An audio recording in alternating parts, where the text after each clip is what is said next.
이게 14번 양명 전순록이에요. 오직 정밀하고 오직 한결같아라 이런 내용인데요. 이게 요임금, 순임금, 우임금에서 동방에 제일 머리 밝고 양심적인 군주들 간에 아들한테 안 주고 요가 순한테 주고 순이 우라는 신하한테 준 거예요. 옛날 이런 제도를 보면요. 요즘 주식회사나 똑같습니다. 요즘 결국 인간이요. 별거 없어요. 그 제도가 그 제도예요. 군주니 민주니 이것도 들어가 보면요. 결국 이제 그 경영권을 완전히 군주한테 줄 거냐, 백성이 임명하는 형식을 취할 거냐의 문제죠. 사실 들어가 보면 통치는 어차피 군주에서 나온다고요. 통치권은. 그런데 그 권리 자체를 국민이 위임하는 형식이 되는 거죠. 결국 요즘 주식회사의 결국 그 주주와 경영자의 모습이에요. 그래서 이 옛날 동양 문명은 고조선까지 포함해서 널리 홍익인간해라. 리더는 뭐 하는 존재냐? 백성의 부모가 돼야 되는데 결국 뭐냐? 백성이 좋아하는 거 해주고 싫어하는 거 하지 말아야 된다. 결국 백성이 하늘이다. 이런 얘기들이요. 주식회사 생각하시면 돼요. 백성이 주주고 우리는 경영자다라는 의식이 확고합니다. 우린 공복이다. 결국 국민들한테 배당이 많이 되게 하는 정부가 최고의 정부다. 최고의 리더다. 그래서 그리고 아들한테 그러면 경영자가 자기 아들한테 경영권을 물려주면 어떻게 될까요? 안 돼요. 그 근본적으로 주주가 원하는 사람한테 줘야 된다고. 주주가 믿고 따를 수 있는 리더한테. 그래서 요가 아들한테 안 줘요. 왜 안 줬냐 그러면 백성들이 순을 따랐기 때문이다. 이렇게 나옵니다. 맹자에. 순이 아들한테 안 주고 우한테 줘요. 정권을. 왜 그랬냐? 백성들이 우를 찾아갔기 때문이다. 우를 신뢰했기 때문이다. 이런 식으로 해서 경영권이 넘어가는 시스템입니다. 지금보다 훨씬 합리적이고 더 나은 부분이 있어요. 그래서 그런데 이 순이 우한테 경영권을 넘길 때 한 말입니다. 먼저 요가 순한테 넘길 때도 한 얘기가 있어요. 그 중심을 잡아라 그랬어요. 항상 집중, 중심을 잡아라. 순이 우한테도 똑같이 얘기해요. 중심을 잡아라. 그런데 뭔 얘기를 더 보태줘요. 윤직궐중, 그 중심을 잡아라 이렇게 얘기했는데 순이 우한테 줄 때는 이 얘기를 꺼냅니다. 도심과 인심 얘기를. 그래서 그 후대 학자들이 분석하기를 요랑 순은 서로 이제 이 말만 하면 다 알아들을 사이였는데 순하고 우는 좀 차이가 났나 보다 이거죠. 우임금이 좀 처졌나 보다. 설명이 좀 더 자세해요. 도심은 미약하고 인심은 위태로우니 정일집중. 늘 정밀하고 늘 한결같아야 그래야 집중, 중심을 잡을 수 있다. 여기 부가 설명을 한참 해줘요. 근데 결국 이건 뭐냐면요.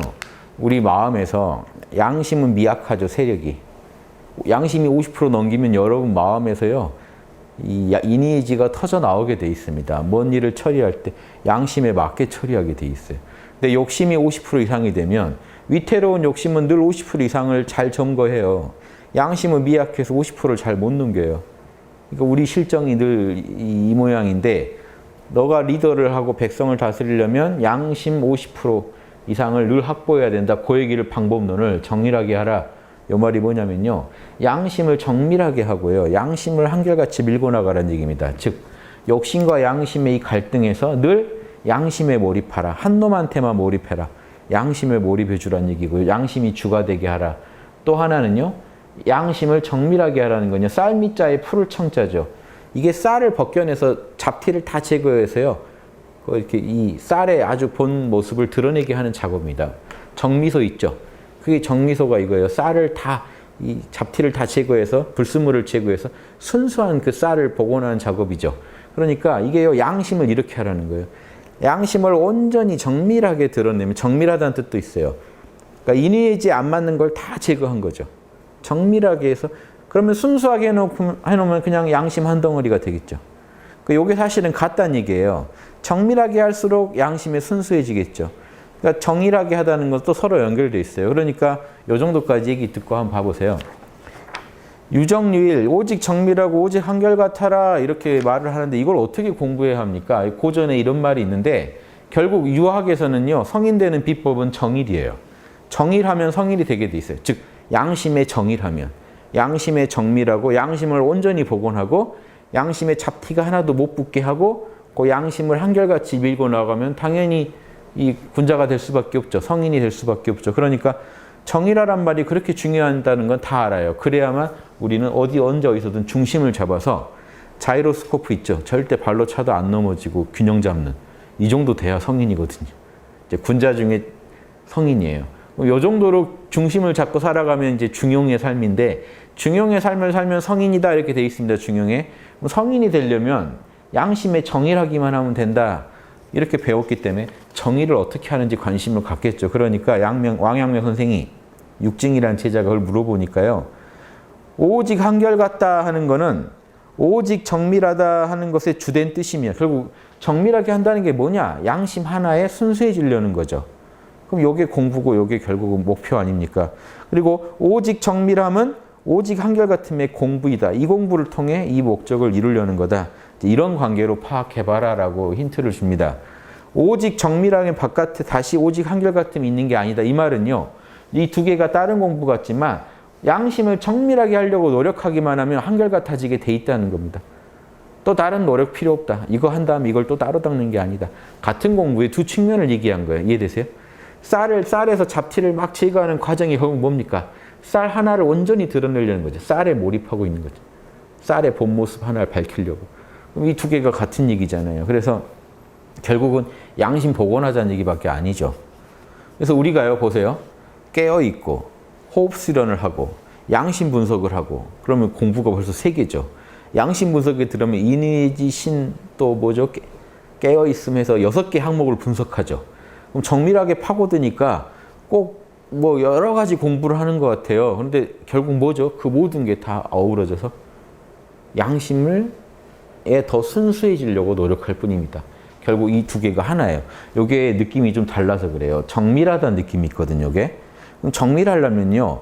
동서남북 네 방위를 구석구석 이렇게 뭔가 파헤쳐야 될 것 같아요. 근데 한결같다는 건 하나로 통합하라는 얘기거든요.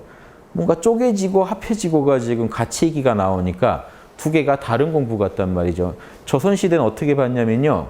주자학을 배운 분들은요. 정밀하다는 건 지적 작업으로 봤어요. 우리 학당에서 하는 양심 분석 같은 게 이거예요. 정밀하다. 지적으로 원만하게 욕심과 양심을 미세한 차이까지 구분해서 분류해내는 작업. 그 다음 한결같다는 건 행적인 작업. 양심을 실천에 몰입하는 거.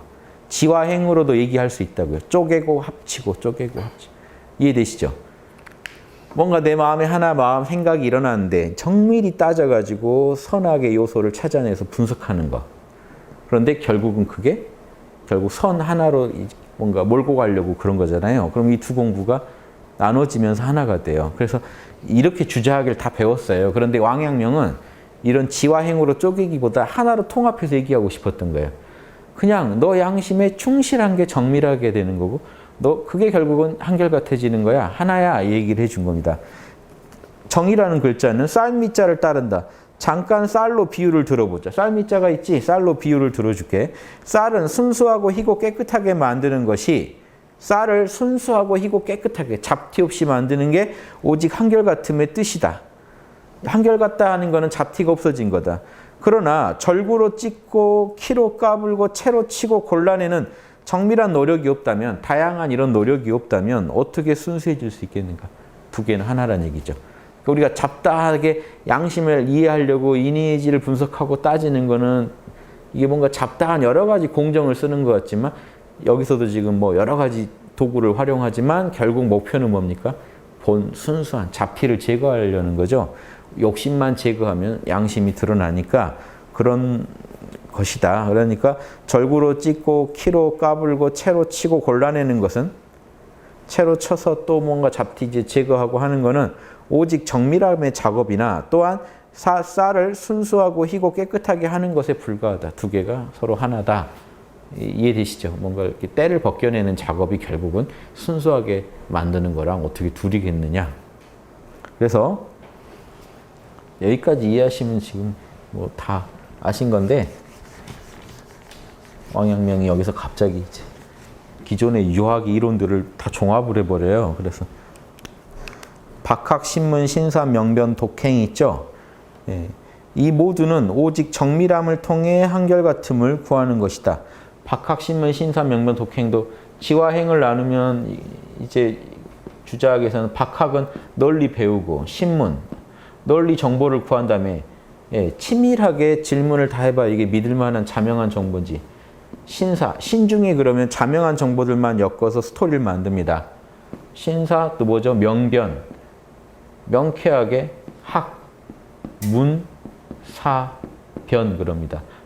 배우고 이 질문한 다음에 그 더 자명한 정보들 가지고 신중히 내가 스토리를 짜보고 그 다음에 결론을 내려요. 여기까지가 우리가 지적인 작업이고 행적인 작업은 뭐죠? 독행. 이제 행. 학문, 사변, 행 그러면 공부 다 합니다. 그러니까 이거 보세요. 배우고 묻고 이건 다 머리 써서 하는 거죠. 머리를 써서 배우고 묻고 연구하고 결론을 내리고 실천하고 머리를 쓰고 몸으로 하고 각기 다 쪼개져 있죠. 머리 쓰는 것도 다 영역이 달라요. 이렇게 쪼개져 있는 것 같지만 이걸 통합하면 정일밖에 안 된다는 거예요. 양심 하나에 정밀해지려고 그 양심에 더 순수해지려고 이 작업밖에 안 된다. 이 얘기를 하는 거고요. 그럼 이제 공부법이 다 나와요. 이건 중용에 나온 공부법입니다. 중용에 뭐라고 있냐면 요거 5개만 하면요. 이 안에 공부가 다 들어있죠. 양심 분석하고 실천하고 명상하고 이것만 하면 아무리 어리석은 자도 강해지고 아무리 뭐죠? 그 어리석은 자도 지혜로워지고 아무리 나약한 자도 강해진다.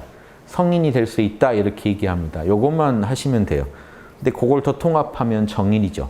양심의 소리에 정밀하게 되고 양심을 하나로 밀고 나가게 되고 그냥 이게 답니다. 또 복잡한 이론들을 끄집어 들여가지고 양명이 설명해줘요. 방문양내가 공부법이다 하는데 결국은 방문은 예절로 단속하는 의 공부일 뿐이고 그리고 이걸 또 여기다 비교해요. 방문은요. 글을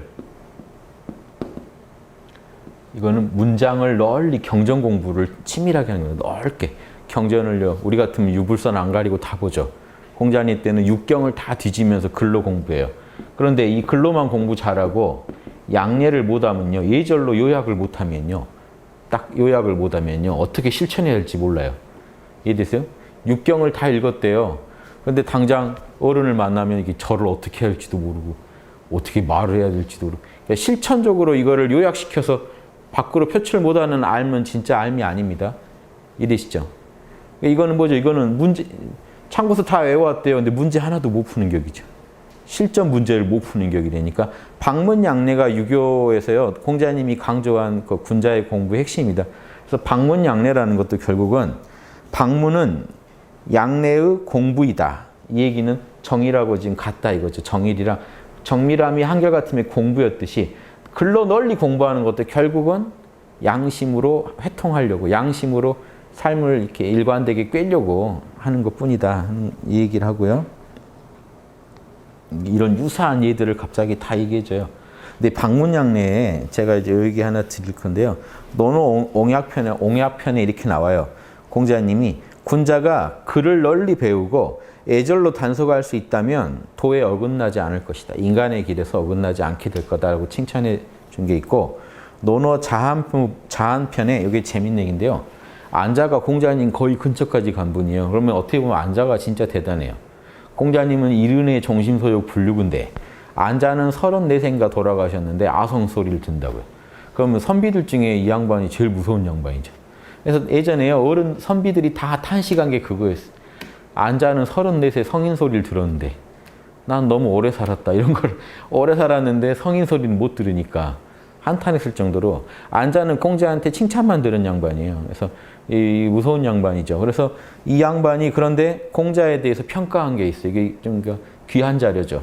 안연히 한숨을 쉬고 그럼 이래봤자 한숨 쉬어봤자 지금 30대 초반일 거라고요. 탄식하면서 우러러 볼수록 더욱 높아지고 뚫고 들어갈수록 더욱 견고하시다. 공자님을 내가 따라가려고 공부하는데 우러러 보면은 볼수록 더 찬탄이 나오고 대단하다. 그러니까 내가 공부를 할수록 공자님이 더 위대해 보이고 뚫고 들어갈수록 내가 더 파고 들어가서 양심을 이해할수록 공자님이 지금 되게 양심을 더 견고하게 지키고 계시다는 게 눈에 보인다는 거죠. 공부 안 할 때는 사실 잘 몰라요. 일반인하고. 소크라테스랑 여러분 소크라테스 아마 많은 분들이 제 강의 안 들으시고 소크라테스 봤을 때는 답답한 노인네, 고집센 노인네 이렇게 판단할 수도 있잖아요. 근데 소크라테스가 왜 그렇게 살아는지를 이해하고 내 양심을 이해하고 이성을 이해할수록 무서운 양반이네라고 느낄 수 있거든요. 안자가 지금 이렇게 공자를 칭찬하는, 공부를 할수록 이 양반 무섭더라. 바라보면 꼭 앞에 계신 것 같으나, 저 앞에 있는 것 같으나 호련히 뒤에 계시다. 이 말은요, 앞에 있는 것 같아서 공부했더니 나보다 뒤더라 이 얘기가 아니고 종잡을 수가 없다는 거예요.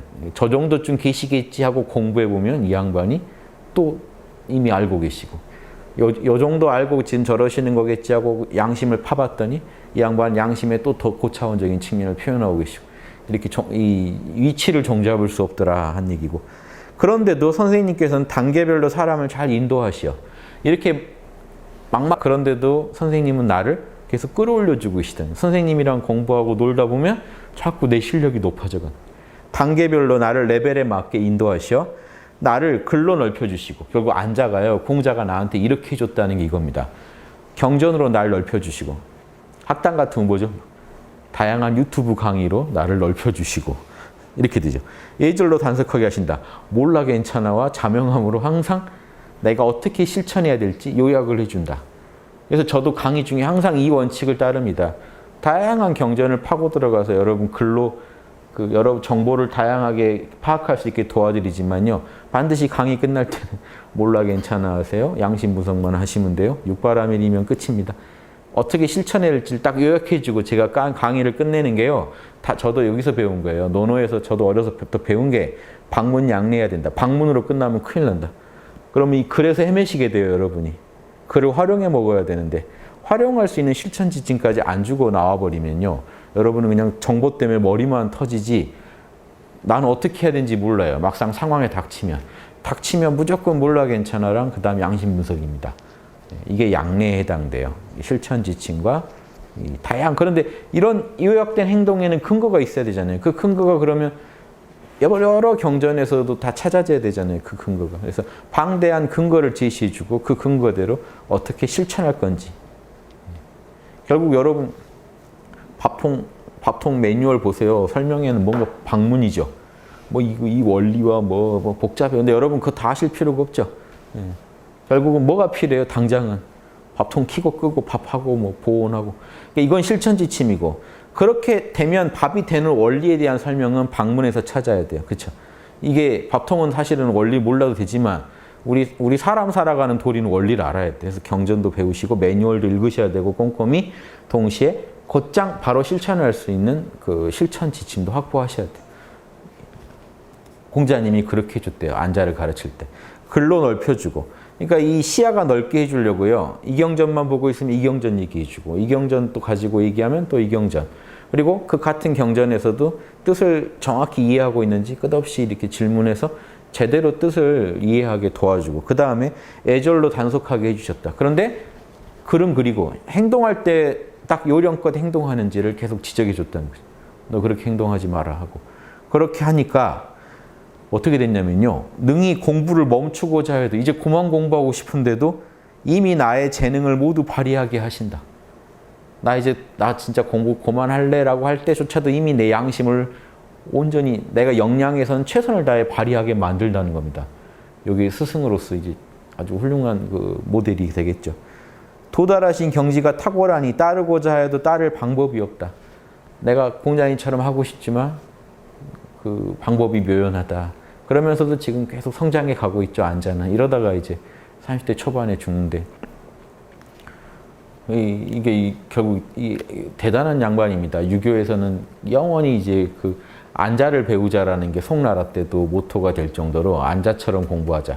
왜냐하면 공자 제자 중에 안자처럼 칭찬만 들은 분이 없단 말이에요. 그러니까 안자처럼만 하면 우리도 공자의 신법을 그대로 이어받을 수 있지 않냐 이거죠. 그래서 모델이 됐던 분입니다. 송나라 때 주자학자들 모든 선비들한테 모델이 됐던 게, 그래서 논문이 안자 호학론, 안자가 좋아했던 학문은 무엇인가 이런 거 가지고 글을 쓰고 그랬어요. 결국은 내 양심에서 찾았기 때문에 안자가 칭찬받았을 것이다. 실제로 계승자는 증자인데요. 증자는 계속 지적받았어요. 논어에 보면 노둔하다 증자여 막 이런 게 대놓고 써 있습니다. 왜 그러냐면 안자는 한번 얘기하면 양심 얘기하면 바로 알아듣는데 증자는 이걸 바로 못 알아들으니까 공자가 답답한 거죠. 내 속을 바로 못 알아들으니까. 그런데도요, 증자가 결국 계승했어요. 안자가 일찍 죽어버리는 바람에. 그래서 유교의 모든 그 문제의 원인은요, 유교가 그 이후 보여준 모든 모습에 그 문제의 근원에는 안자의 그 요절이 있어요. 안자가 요절한 게 다 틀어버렸습니다. 유교 문화가 달라졌을 거예요, 완전히. 안자가 살아서 만약에 도를 전했다면. 그래서 이런 게 또 차이가 있고. 부처님은 그 신법계승자인 마하가섭이 지금 안자격인데 살아서 정단을 이끌었죠. 그 안한이 증자격인데 그 아무튼 유교는 증자가 계승했단 말이에요. 그러면 불교로 치면요, 마하가섭이 일찍 죽어버리고 그 맨 지적받던 안한이 그 종단을 이끈 격이 된 그런 사정이 됐어요, 유교는. 그게 또 차이가 있습니다. 그 다음에 그래서 방문양례가 이렇게 중요한 의미를 갖고 있다는 거. 방문양례 안에 정일이 또 다 들어있다는 거. 결국 여기서 글을 넓힌다는 게 아무 글이나 보시면 안 돼요. 양심에 관련된 글을 많이 보고 그 다음에 양심을 밖으로 실천하는 방법은 되게 요점을 딱 핵심을 잡아서 실천 지침은 간명하게 이렇게 공부를 했다는 겁니다. 학당도 그걸 따르고 있는 거예요. 그래서 이 방문을 또 펼치면 뭐가 될까요? 경물치지가 돼요. 대학이라는 경전에서는요, 논어에서는 방문양례고 대학에서는 경물치지가 사물을 연구해서 지혜를 이룬다는 거죠. 이거는 이 지적인 측면이죠. 정밀하게 파들어가는 거고, 성의 정심에서 성의. 내 마음을 항상 진실하게 먹는 거는 결국 양심에 깨어서 양심에 맞는 생각만 하는 거는 실천이죠. 그리고 이 선과 악을 꼼꼼히 경전을 보면서 따져보는 거는 경물치지고, 이게 또 결국은 양심에 대해서 선악 판단을 그 정밀하게 하자는 거고, 이거는 양심대로 실제로 마음을 먹고 의지를 내자는 실천 공부라는 거. 이건 실천 영역입니다. 이거는 이론적인 거죠. 지혜 영역이고. 그래서 지혜와 실천으로 나눠 보시면 돼요. 그래서 이제 한 구절만 더 남았어요. 중용 얘기를 좀 더 하겠습니다. 중용에서 요거를요, 경물치지를 중용에서는 명선이라 그래요. 선을 아까 박학신문 신사 명변이 를 딱 한 단어로 만들면 명선입니다. 선을 밝게 알자는 거고, 독행을 다른 말로요, 성신. 내 몸을 아까 성의랑 똑같아요. 결국은 마음을 성실하게 하자는 거나 내 몸뚱이를 성실하게 쓰자는 거나 다 실천이죠. 선이 뭔지 악이 뭔지 양심의 소리를 정확히 듣고, 선이면 하고 악이면 안 해서 내 몸뚱이를 정성스럽게 만들자. 양심에 정성스럽게 하는 겁니다. 요게 또 그 소리고, 중용에 이게 하나 또 나와요. 그러니까 결국 명선하자는 거는 성신을 이루기 위한 거다. 요 얘기죠. 정밀하자는 거는 한결같아지려고 한 거다. 경물치지는 성의를 하려고 하는 거다. 그래서 경물치지만 많이 하면 뭐합니까? 보세요. 경전을 엄청 읽었어요. 근데 유혹이 왔을 때 성의를 못해요. 성의는 신독입니다. 혼자 있을 때도 마음속에서요, 양심에 맞는 거는 밀고 나가고 양심에 안 맞는 거는 버리는 거예요. 요걸 못 한다는 거예요. 그걸 대학에서 뭐라고 했냐면요, 그 성의 공부를 이렇게 표현했어요. 선 좋아하기를 이쁜 여자 좋아하듯이 하고, 악 싫어하기를 악취 싫어하듯이 해라. 그러니까 경물치지를 통해 정보는 많이 얻었어요. 그런데 막상 선을요, 이성 좋아하듯이 못 좋아하고, 악을 미워하기를 악취 피하듯이 이렇게 피할 수 없다면 지적으로만 공부한 거지, 이게 양심이 복원된 게 아니죠. 그럼 엉터리 공부가 돼요. 그래서 많은 분들이 나는 선을 좋아한다지만 실제로 악을 그렇게 싫어하지 않아요.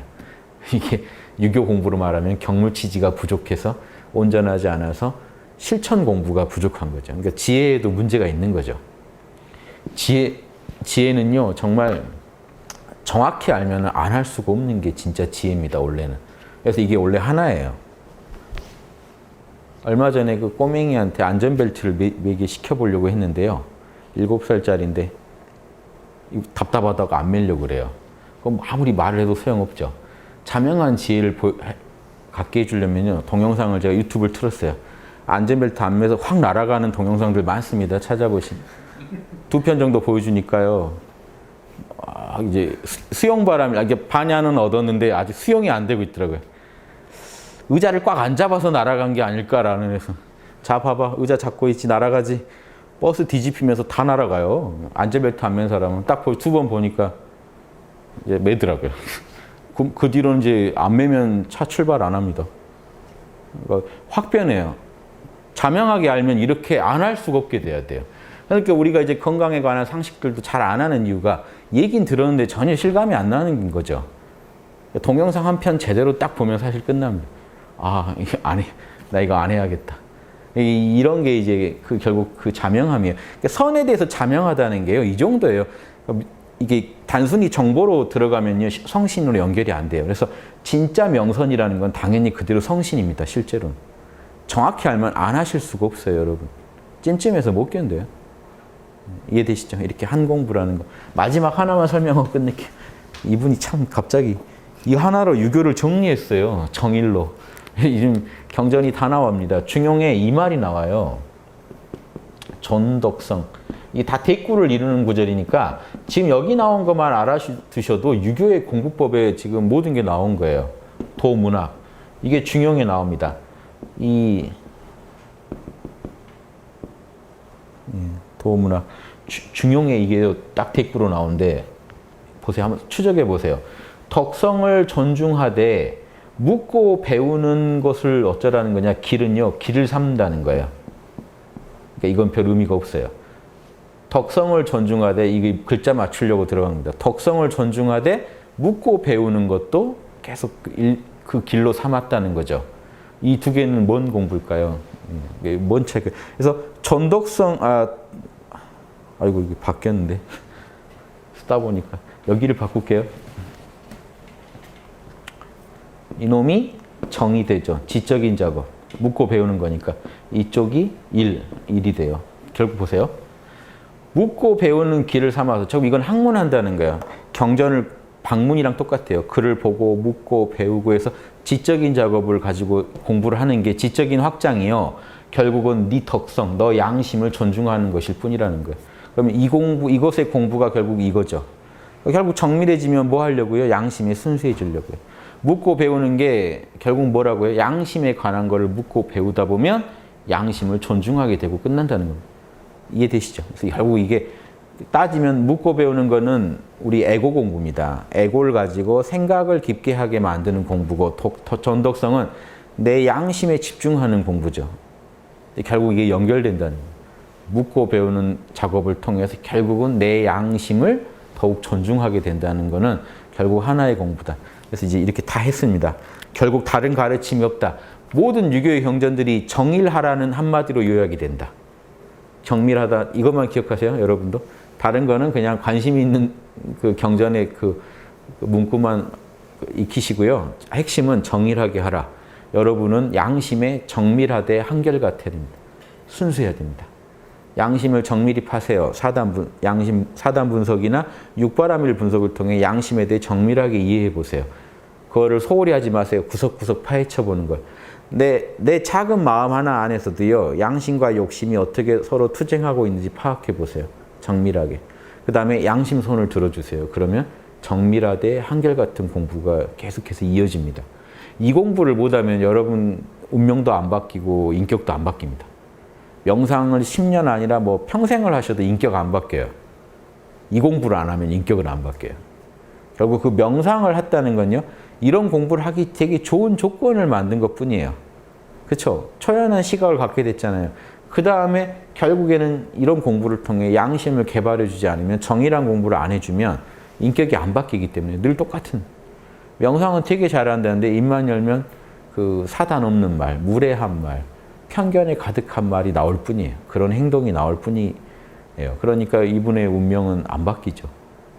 그래서 좋은 방향, 나와 나 모두를 이롭게 하는 운명으로 개척하고 싶으신 분들은 명상을 기본으로 하되 결국 명상이건 양심 분석이건 혹시 단학 수련을 하시더라도 그 모든 게 이 정의를 위한 거여야 되지 않나 이겁니다. 양심을 더 정밀하고 순수하게 밝히는 그 공부로서 그게 의미가 있지 이걸 떠나서 다른 공부는 영성 개발에는 도움되는 건 아닙니다. 그래서 이것도 한번 참고하시고요. 요거는 이제 전순록의 한 구절인데 담긴 내용이 되게 많아요. 풀어놓으면 많아요. 줄이면 정의를 한마디고. 예전에 봉호 선생님도 그 본인이 쓴 글에 백두산족에게 고함이란 글에 보시면 있습니다. 성인들의 모든 신법은 정일 두 글자면에 요약된다. 그때도 저도 궁금했어요. 더 자세한 풀이가 없으셔서. 아무튼 그래서 봉호 선생님도 이렇게 얘기하셨어요. 정밀하게 판다는 거는 정밀함의 반대는 이게 뭔가 조잡하다죠. 조잡하지 않다는 겁니다.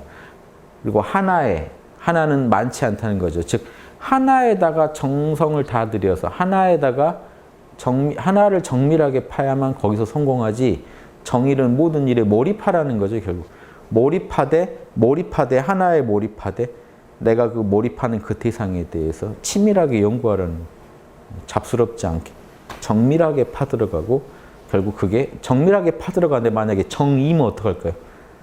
정밀하게 두 군데를 파들어가면 실패하기가 쉽다는 거예요. 봉호 선생님은 그렇게 얘기하시더라고요. 하나를 파야지 성공. 그 하나에서 정밀해져라. 그럼 모든 달인들이 하고 있는 거 아닙니까? 정일? 그럼 그걸 양심에다 갖다 대면 그게 성인이에요. 군자고. 양심 하나를 정밀하게 파면 그게 정일이에요. 이해 어렵지 않으시죠? 양심 하나를 정밀하게 파시려면 이니에지 육바라밀의 그 틀을 가지고 자나깨나 작은 일이 있을 때도 양심을 자꾸 들여다봐서요. 양심의 소리를 가지고 분석해서 양심의 소리가 이니에지 신, 즉 육바라밀의 측면에서 이 상황에서 어떻게 드러나 있나 하는 걸 자꾸 재다 보면요. 전문가가 됩니다. 양심에 빠진 게 있으면, 양심의 항목 중에 빠진 게 있으면 금방 찾아내요. 그 많은 분들이 측은지심은, 그 연민, 측은지심 이런 거는 이게 양심이라는 건 잘 아세요. 그런데 이런 분노가 양심이라는 거를 좀 등한히 아세요. 분노는 꼭 버려야 되는 거고 이런 연민 이것만 양심이라고 생각하시니까 이건 정밀하지 못한 거예요. 그럼 어떻게 되는지 아세요? 결국은 본인이 또 그 범죄를 돕는 게 돼요. 범인이 이렇게 짠한 표정 지으면요. 측은지심이 확 올라와서 한번 봐줍시다 이렇게 됩니다. 근데 그 피해자 입장을 안 봐요. 이거 뭐냐면 우리가 두루 그러면 쓰면 좋은데 연민도 하나에 꽂히면 되게 우리가 거기에만 이렇게 느끼려고 해요. 그 사람만 우리가 공감하려고 하고. 그러다 보면 원만하게 못 보다 보니까 이게 양심이 아니라 욕심으로 흘러버려요. 그래서 실제로 그 해결책이 그렇게 해서 내놓은 해결책들이 큰 도움이 안 됩니다. 그러니까 이 균형이라는 게 결국은 양심의 균형을 잡으십시오. 이니에지 모든 항목들을 이 얘기는 정밀하게 양심의 소리를 들어보십시오. 이 얘기밖에 아니에요. 우리가 파야 될 건 양심 하나인데 그 하나에 안에 있는 정밀한 요소들, 정밀한 부분들을 꼼꼼히 다 익히지 못하면 우리가 양심을 제대로 할 수 없습니다. 이 얘기입니다. 여러분들 이런 관점으로 공부하시면 양심에 다 전문가가 되실 거라고 봅니다. 예, 여기까지 마치겠습니다.